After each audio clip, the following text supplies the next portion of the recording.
day, the first day of the week, two of Jesus' disciples were going to a village 7 miles from Jerusalem called Emmaus, and they were conversing about all the things that had occurred.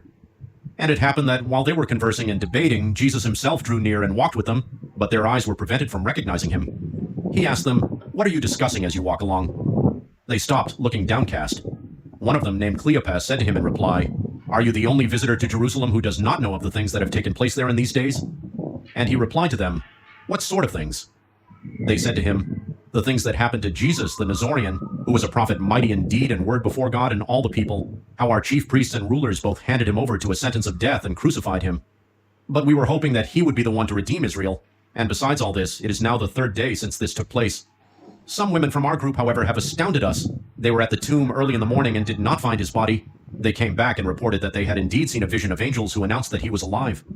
Then some of those with us went to the tomb and found things just as the women had described, but him they did not see. And he said to them, 'Oh, how foolish you are! How slow of heart to believe all that the prophets spoke! Was it not necessary that the Christ should suffer these things and enter into his glory?' Then, beginning with Moses and all the prophets, he interpreted to them what referred to him in all the scriptures. As they approached the village to which they were going, he gave the impression that he was going on farther. But they urged him, 'Stay with us, for it is nearly evening and the day is almost over.' So he went in to stay with them. And it happened that, while he was with them at table, he took bread, said the blessing, broke it, and gave it to them. With that their eyes were opened and they recognized him, but he vanished from their sight. Then they said to each other, 'Were not our hearts burning within us while he spoke to us on the way and opened the scriptures to us?'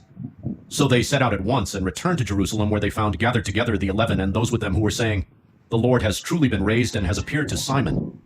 Then the two recounted what had taken place on the way and how he was made known to them in the breaking of the bread.